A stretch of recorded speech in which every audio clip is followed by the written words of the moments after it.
Hey, good evening, Teach Better family. This is Brad Hughes coming to you live on a Sunday evening with the Sunday Weekly Warm Up. We're streaming exclusively in our Teach Better Facebook group. That's at teachbettergroup.com. We have an incredible educator from the West Coast, the educator with the most on the West Coast. It's Denise Gerrow, tuning in from her home studio and classroom tonight to let us know about how she is looking ahead to her important week in education. And we're here to inspire you to join us live in the comments, wherever you might be. Hit us up with your name, your location, what's coming to mind for you. Denise and I are going to be digging some great conversation, some wonderful strategies, and of course, our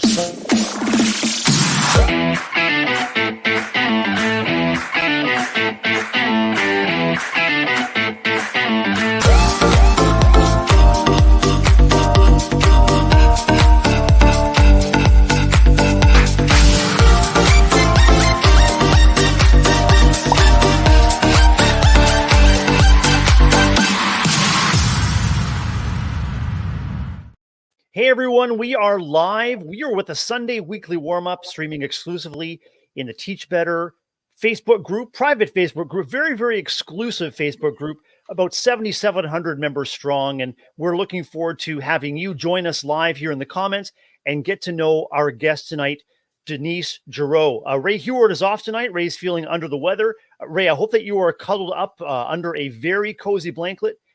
Maybe you've got your best furry friends with you, and you are feeling better soon. And we'll miss you. Look forward to reconnecting on the Sunday Weekly Warm-Up again soon. But allow me to introduce my guest to the Sunday Weekly Warm-Up crowd. It's Denise Gerrow. Good evening, Denise. Oh, good evening. Thank you, Brad, so much for welcoming me. It's wonderful to have you. And as we were talking just before we got on air, I noticed that you're surrounded with all the educational goodness this evening. Tell us a little bit about where you are, what you do, and what your important role in education might be, Denise. Well, good evening, everyone. Thank you for having me. So I am a transitional kindergarten virtual teacher. So you can see this is my virtual classroom. This is where I teach every day. My wonderful 25 transitional kindergarten students that I meet with every single day. I've been teaching for 19 years, and 7 of them were in the brick and mortar. I did kind of kindergarten through 3rd grade. And then about 12 years ago, I found California Virtual Academies, and I'm so excited with this school and the program. And 8 years ago, we implemented transitional kindergarten into our school, and I helped pilot and start it all. And I've been here ever since. So I'm excited to be here and share with you guys. Really excited to learn more about your role, what has led you to and has kept you in a virtual teaching environment. Tell me more about your home in California. Where are you in California, and what is remarkable about the place that you live and teach? Okay, well, that's what's so nice about being a virtual teacher is you can live anywhere, pick anywhere in California to live. My husband and I, we just moved to Paso Robles, California, which is near San Luis Obispo on the Central Coast. I'm about an hour north of Santa Barbara. Mm-hmm. So we have fantastic weather, year round pretty much. I can have class inside, my house, or I can take my laptop and go outside with them. I can go to the beach and we can do class at the beach. I love the versatility of being a virtual teacher. I know during the pandemic, that was new for everybody. And so then everyone started knowing about asynchronous learning versus synchronous learning. And so it's not so foreign, but when I used to tell people, I'm a virtual teacher, they're like, what is that? And what do you, how do you do that? And now I think everybody has a little bit better understanding of virtual teaching. But when you're kind of thrown into it, like most teachers were during the pandemic, I'm sure it was very hard. But we've been doing, California Virtual Academies have been around for 20 years or so. So we've been doing this for a long time. And I think we're just growing. We're the largest charter school in California. I'd love to know more about the kids that you teach and the families that you serve. How many, how old are in your class, and talk with me about what characterizes a transitional kindergarten class. Okay, so transitional kindergarten is kind of, it is in California. You have to turn. It started out. It's changing, so it's kind of a little long story. But if you turn 5, like September 1st through December, there was just kind of this very small group of kids that we took it as transitional kindergarten. So if you turned 5 between September and December, then we rolled back. We've been rolling back the dates slowly in California. So now next year, if you turn 5 September 1st through June, then you'll be enrolled in transitional kindergarten. So instead of going to maybe pre-K or preschool and having to pay, California, you actually now can, anybody in California can send their kids to transitional kindergarten. I think other states, I don't know if they have universal transitional kindergarten or if they have pre-K programs that are paid for by the state. But so now California, we finally do have this program. So that's the ages. So most of my kids are 4 when they come to school, and they turn 5 within the year. We service, so I actually service kids in LA, San Diego, the Bay Area. They can come from anywhere. And I, because of virtual, I can work with any of those kids. But the upper grades, so I also did teach like kindergarten, first, second, all the different grades. And there's more kids, obviously, that are in kindergarten or first grade. So since I live in Paso Robles, I would get more kids that are close to me in the area, so I can kind of more meet with the families in person. But since transitional kindergarten is a little bit newer program, not as many families know that they can enroll their kids even in school. Traditionally it was just, you go to school when they turn of age, 5 in kindergarten. So now we're just kind of trying to get the word out that, school is starting when they're 4 now. I think, did I cover some of those things? I forgot all your questions. Oh, no, you sure did. And I'm curious about what brings kids and families to a virtual learning space as opposed to a brick and mortar. I can think of many reasons, necessity or preference. Like, what do you think characterizes a family or a child that's coming to a virtual kindergarten space, maybe as opposed to a brick and mortar location? Yeah, that's a good question. So, well, first, transitional kindergarten, not every elementary school in California offered the program. So in a school district, maybe like 2 or 3 schools would actually have a TK program. And so it just wasn't accessible to everyone. And whereas our school was accessible to anyone. If you wanted your kids to be enrolled in school, then you could be enrolled in our school. Okay. Now every site is supposed to have a transitional kindergarten program. But families choose our school for a lot of different reasons. The biggest ones are safety. They don't feel like their local schools maybe are the safest environments. Bullying might happen, or just academically, they're not as strong, like their test scores, they're just not it's not an academically strong school. Not all schools are created equal. And so the parents, they want more voice in their child's education. So it's a choice for them. They're choosing because we do partner with the parents, and the parents are very involved in their kids' education. So they're homeschooling families that want a little more guidance. So from a teacher, because I meet with the kids every single day. I teach online for about an hour and a half. We actually teach in small groups. So I'll teach a half-hour circle time in the morning. We have a little break. Then I teach a small group, half-hour ELA time, phonics time, break, then another half-hour. My day, I just saw this question from Brianna. Yeah, from Bree. Okay, so my day starts at 8:45 is when we start school, and the kids are done by 1 o'clock.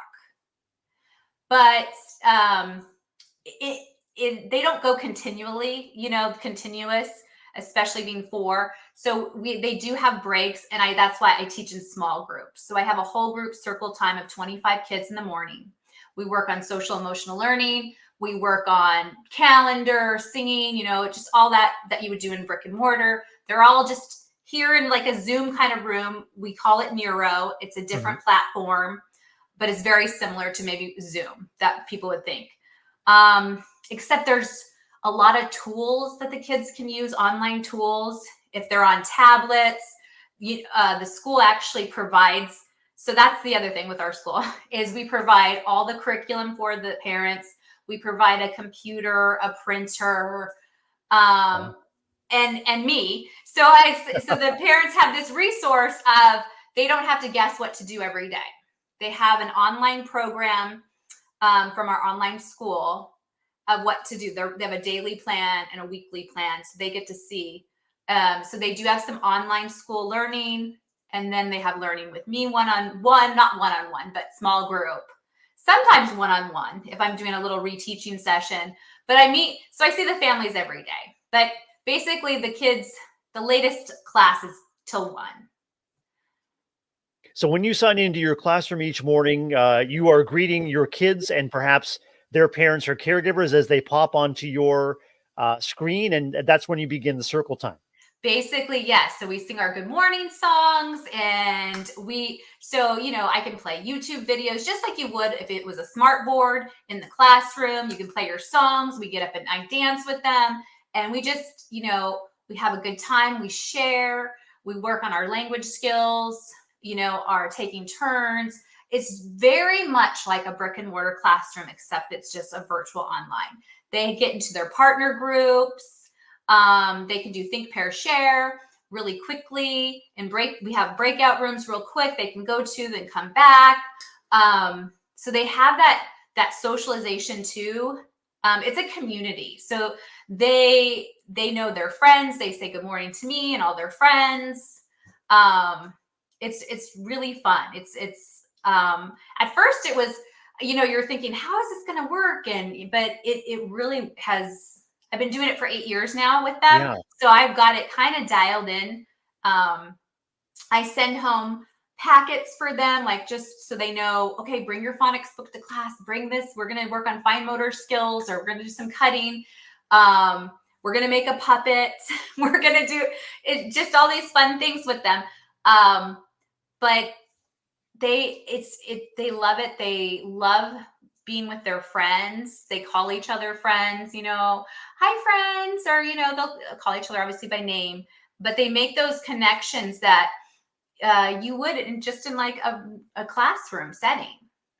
They have pen pals, they exchange numbers, they meet in play groups, but it is for families, homeschooling families that are looking for like a homeschooling option, but with help and guidance. So we kind of are just like a hybrid of homeschooling, kind of, if that makes sense. It sounds like you're performing an important facilitation role for families that, for a number of reasons, want their kids to have the opportunity to learn online, but to have it facilitated, have it moderated and led and inspired by a certified teacher. And you're also charged with building community in a space where kids and families are, I guess, joining you or tuning in from anywhere. So I'd love to dive a little bit more. Yeah. So that's the key, from anywhere. So that flexibility is what is so cool. So for example, last week, last week was our spring break, but the week before I had a student that their family was on spring break. The rest of because some of their kids were going to an actual in-person school, but my student was virtual. So they were like, what do I do? And I said, just take your laptop with you. And so my student went to the Grand Canyon, and he would get online with us, and we would say, oh, Mikey, where are you? And he's like, look, I'm in Arizona. And we were actually talking about like cactus and all these different plants and the, life cycle of plant. He's showing us, out his window, like where he's at. But that's the flexibility of it. Sometimes families do want to go on vacations, like maybe off season. And so they can do that. They can go on vacations, still check in, still get their work done, but have that flexibility. One of my students came back last week, and she was still up in Lake Tahoe. and we were talking about the seasons changing, and she was like, oh, look, it's snowing, you guys, come outside. And some of my kids haven't ever seen the snow or been to the snow, and so it was nice for them to like, just have that kind of connection, like, oh my goodness, yeah, you're doing this. And that's what's nice about, we get to actually, see inside their houses. They like to take us on tours, like, oh, look at this is my bedroom, you guys. And this is my collection. And so they'll share with you. And so we really get to know each other, I think almost even better than in-person learning in some ways, because we're so close, and, we're going on vacation with them, and we're seeing their grandparents, and we're meeting family members all the time. We're meeting their pets. So I don't know. I love this program. I think it's a fantastic option for families that maybe don't have the best school for their child, or they want a different option. Facilitating and providing this option for families has kept you inspired and motivated for 8 years in the role. I'm thinking if you reflect on those 8 years, Denise, what are you continuing to learn about yourself as an educator, and what continues to keep you inspired about meeting families right where they are in their living rooms or kitchen tables every day? Well, what's nice is you do get to more individualized instruction for the kids. We try to differentiate instruction, obviously, in the classroom, but on this online platform, I can say, okay, you know what? These 3 are my tier 3 kids, and they are really struggling with this concept. I'm going to just pull them really quick. I want to meet with you guys, and we're going to work on maybe whatever it is, maybe, patterning that they're not working on, extending patterns and stuff. And we're just going to keep practicing. So I can do that really quick. And in a classroom, you can pull them to like your side table, but you have to have all the other kids like doing something. And at 4 years old, sometimes that's a lot of manage all that. So in this virtual world, I can do it quickly and easily, and I can say, okay, you know what, I'm going to meet with you guys today and you guys today. So there's just that flexibility for me to really kind of just individualize that instruction and meet those kids where they're at. So I don't have to worry about, oh gosh, you know what, I can't, I've got to do this, this, and this. No, I can say, nope, because I have these reteach sessions on my schedule, and I'm going to work with these 3 today, and these 3 need to be, work on this concept. So I love that part of it, where I do have kids that are advanced. I have kids that come in reading. And so I need to like extend work for them. I need to get them kindergarten curriculum. And so with our curriculum is nice that we can, if they, our Embark curriculum is for our transitional kindergarten program, which is fantastic. The parents get 18 like kind of teachers manuals that tells them exactly what to do. They get all these manipulatives. They get, teddy bear counters, linking cubes. So many things that they get. They just get this, but they get picture books, dice, shapes, all this stuff. And the manipulatives you might have in the classroom. So the parents get them. And then I have them obviously bring them to class. So we work with the manipulatives all the time. But say they're at that kindergarten level, like I said, and I've like assessed them. I can assess them, make sure that they've met all the transitional kindergarten standards. And I say, yeah, they're ready for kindergarten curriculum.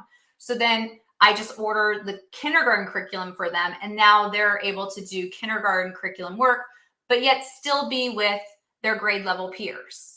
They're still working on their socialization, their emotional learning, their language skills, all these different things that they still are, because they're emotionally still 4.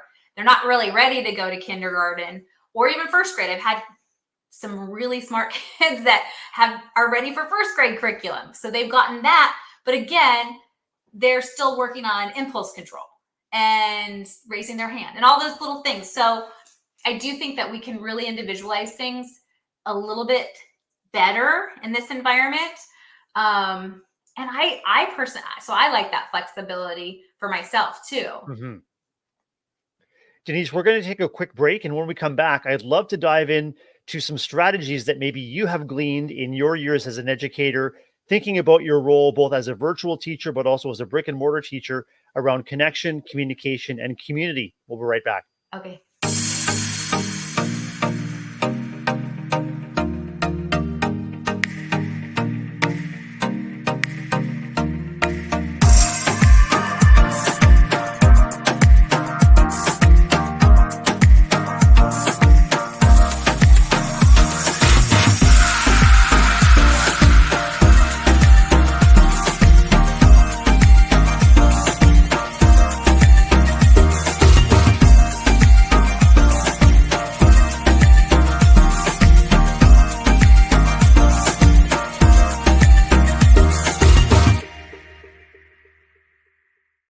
Welcome back, everyone. You're with Brad Hughes and Denise Gerrow, educator in California, and you're in the Sunday Weekly Warm-Up Space, streaming exclusively and live every Sunday evening starting at 8 Eastern here in the Teach Better private Facebook group. And if you miss us live, don't worry. You can catch us tomorrow, Monday, recorded.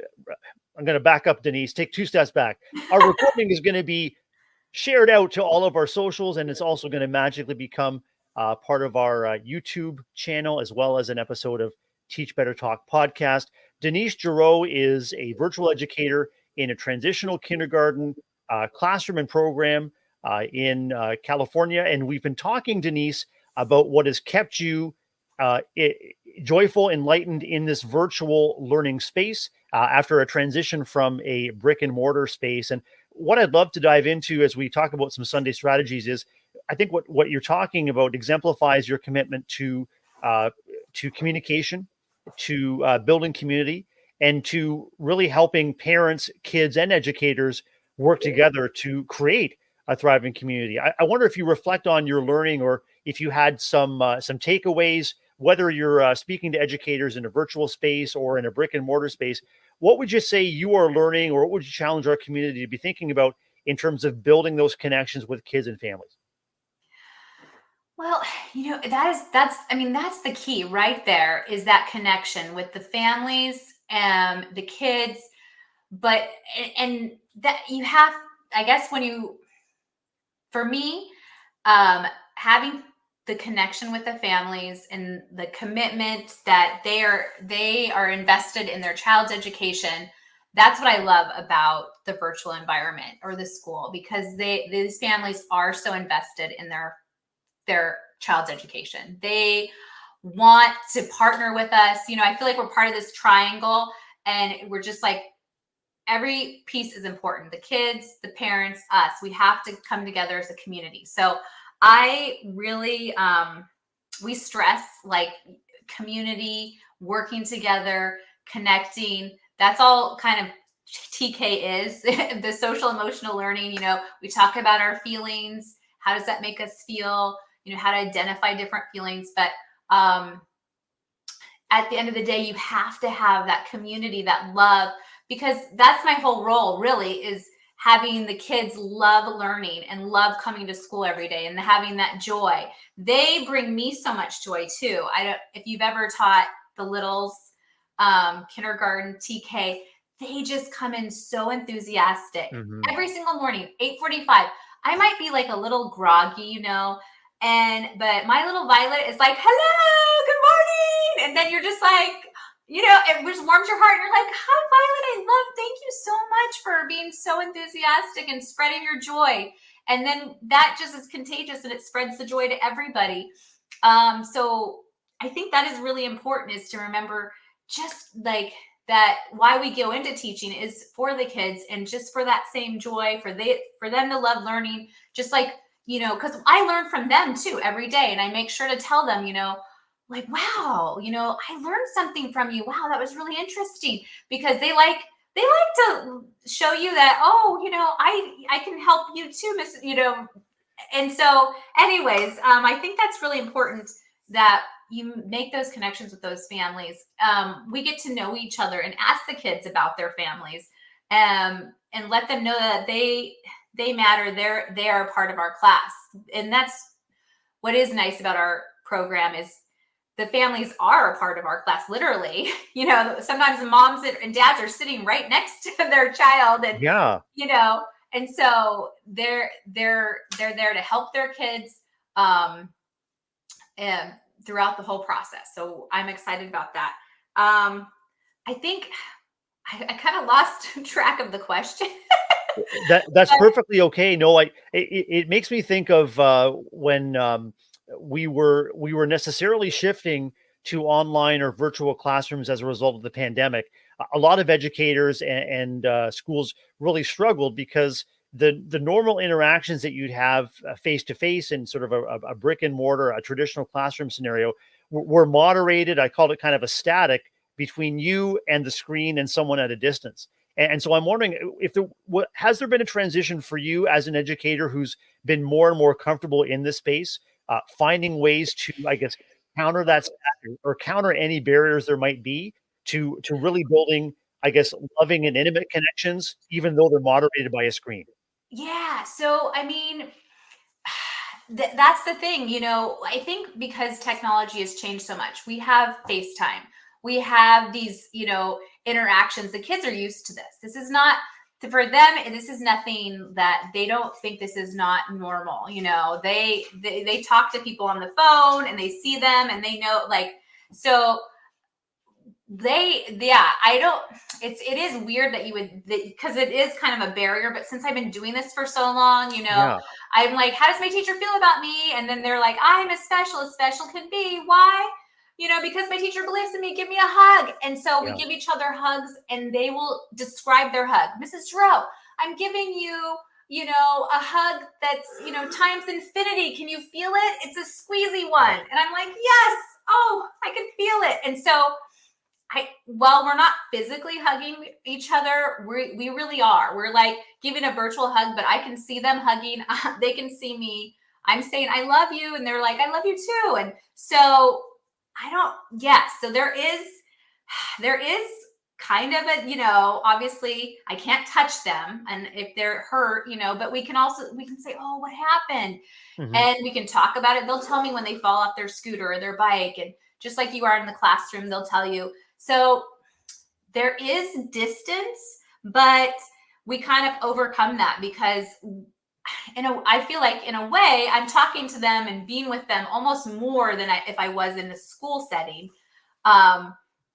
Just because, they'll call me on the phone or they'll text me, and I can send them text messages, little emoji things. And, but I think people are getting more used to this. I know my daughter, she's in college right now, and all the college kids are vying for asynchronous classes, actually. And so she's like, oh yeah, I wanted to take this history government class. It's an asynchronous one, but I'm on the waiting list.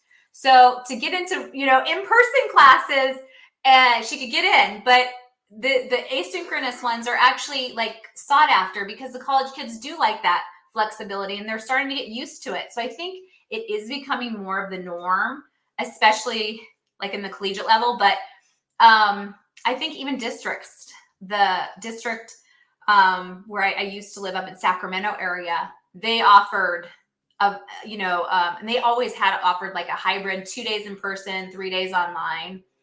Our school used to offer that as well. We had a community center and they would offer like 1 day a week to meet in person.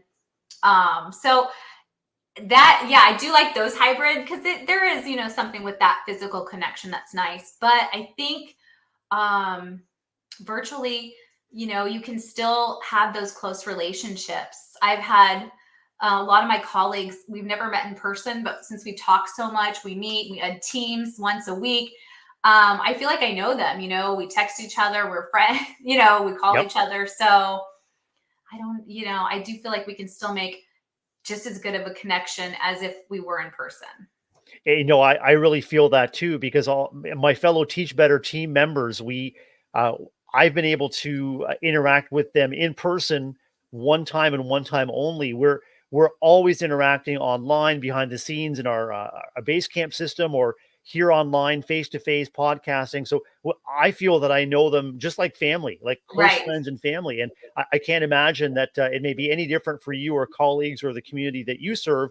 You're doing all that you can to keep those connections strong. And where you identify a barrier or some of that static, then you take some steps to resolve it.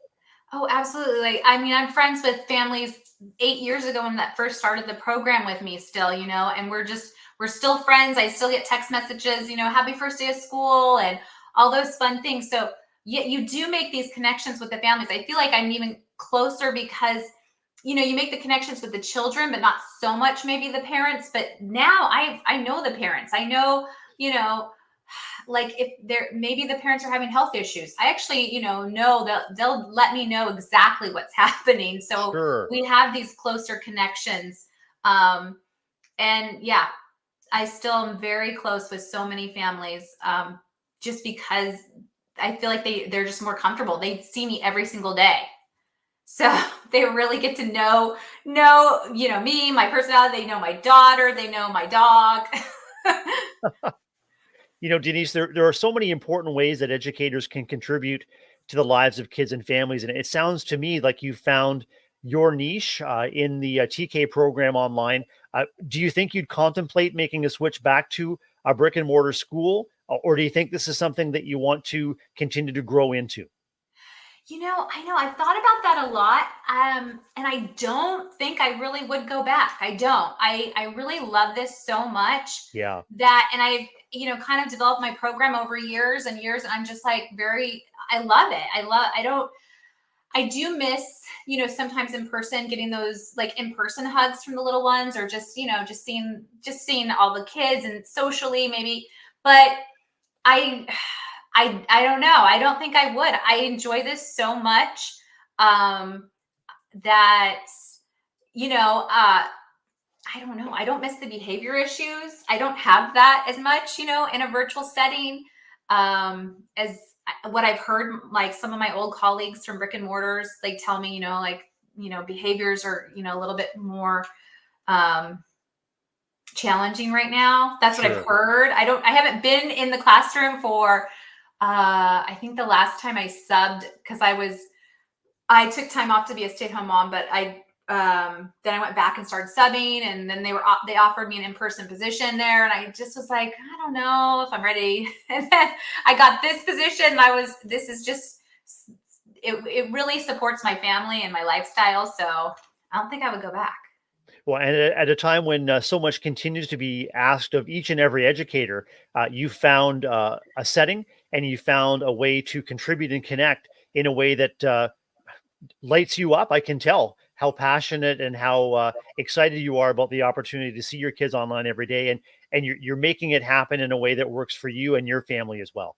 It just works, yeah, for everybody. And I feel such a connection with the families that we do help every day, because they're so invested in their children's education. They want that choice. They want to have, some input into their child's, day and what they're doing. And so I love it. I love that, like, yeah, what we get to build. I get so much like closer to them than I ever did in the brick and mortar.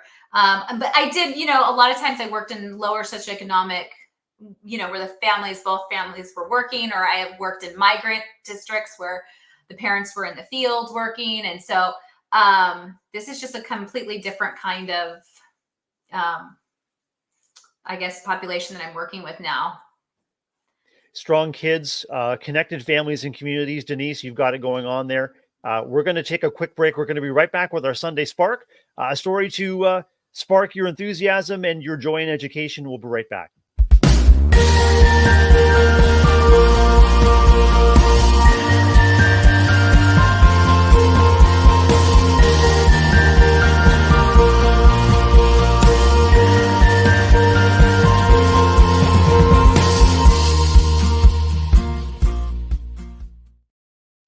Hey everyone, welcome back. You're with Brad Hughes from the Teach Better team and online educator Denise Gerrow, early childhood educator in a virtual transitional kindergarten space in California. And we're getting set up for one of my favorite segments. That's the Sunday Spark. Denise, an opportunity for us to share a good news story, sometimes connected with the school, sometimes not, just something to spark education between you and colleagues or families or kids.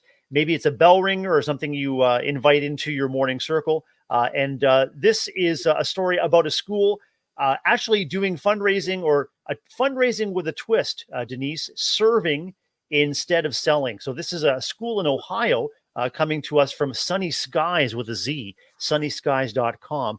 In a world often dominated by sales pitches and fundraising campaigns, an elementary school in Ohio is rewriting the script by spreading kindness instead of selling goods. This Dover Elementary has initiated a heartwarming fundraising campaign where acts of kindness take center stage.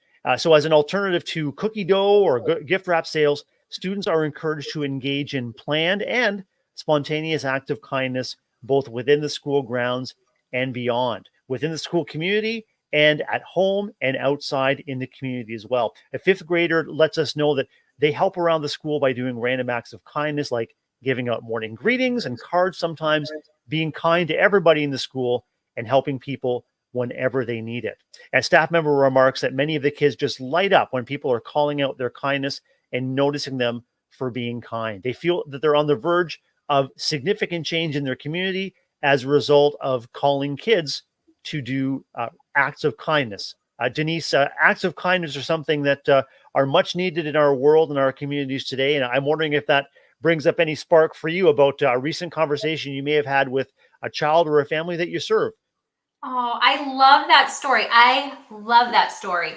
You know, kids love to make other people feel good and love to know that they've made someone feel important. They love to feel important. They love to make people feel important. And I love that story.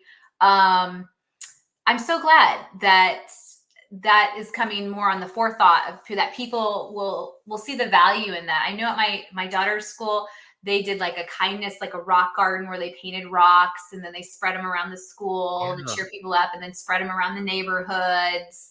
And I love that because then the kids feel like that kind of like ownership of like that they're making a difference and they can make a difference. You know, every day we have our daily affirmations in my class and we say, you know, I'm smart, you know, I am kind, I can make a difference, I can change the world. And I think that like just by making sure that they believe in themselves and they believe in others and they support others, that's the most valuable thing you can teach the kids, you know, is how to be good people. So I love that. Let me try to think of a story of, yeah, I mean, every day my kids are so kind to each other. Yes. And they encourage each other. They lift each other up. You know, sometimes if they're struggling, they'll say, it's okay, Braden, you can do it. I believe in you. And they'll use that language. And I think just even using that simple language and teaching the kids how important it is to lift each other up. And just lift up their days. We do a month of kindness in February. You know, obviously it's the month of love and kindness. So we talk about the different kindness acts and we have our little kindness bingo card and we mark off like, you know, I read a book to my friend or I, you know, helped my mom put away the dishes and so they know the value of it. And I think that's so important every day to remind the kids how special they are and how important they are to, you know, and how kind that they can be to others. I'll think of another one, I'm sure. Do you have something, Brad? That's perfect. And Denise, I can just tell that you're a significant adult in the lives of kids and families. And maybe our discussion tonight has sparked an interest in someone watching or listening to us, whether it's live or one of our replays. And they might want to reach out to you to find out more about your role or more about educating in a virtual space or life in California. What's the best way that someone might be able to reach out to and contact you, Denise? Oh gosh. You know what? I don't know the best way to reach out to me. I guess they went through I have a YouTube channel, TK Virtual Teacher, and they could reach out. It's mostly for my families to get them prepared for school, and I give them tips and tricks for online homeschooling families. So I guess through maybe my YouTube channel, TK Virtual Teacher, would be the best way. But I do hope and I encourage families that if you are unhappy, maybe in your situation with your school, maybe it's not exactly what you want for your child, to think about there are other options out there. You know, there are others, there is a perfect place for you and your child. So don't give up. And teachers as well, too. If you're unhappy, maybe in your school, there's other options out there. You know, there's definitely, I found this option, which I love. California Virtual Academies is a fantastic place to work. If you're in California, they're hiring throughout the state. So there are so many options out there if anybody is struggling. Denise, it's wonderful to take time to get to know you tonight. It's wonderful to hear about the significant contributions that you're making in your wonderful classroom space with your children and their families. It's been wonderful having you on the Sunday Weekly Warm-Up tonight. Thank you. Thank you so much for having me. I appreciate it. It's been a pleasure. And remember, we're live every Sunday night at 8 Eastern here in the Sunday Weekly Warm-Up space exclusively in our Teach Better private Facebook group. As I mentioned, this broadcast will be replayed tomorrow on all the socials. It will appear in our Teach Better YouTube channel, and it will appear as an episode of the Teach Better Talk podcast. Remember to tune in every weekday morning at 7 a.m. Eastern for the Teach Better Today show, where Teach Better family members get together and get you ready for a wonderful day ahead, whatever your important role in education might be. Look forward to seeing you again soon. Thanks for joining us tonight, and have a wonderful week ahead.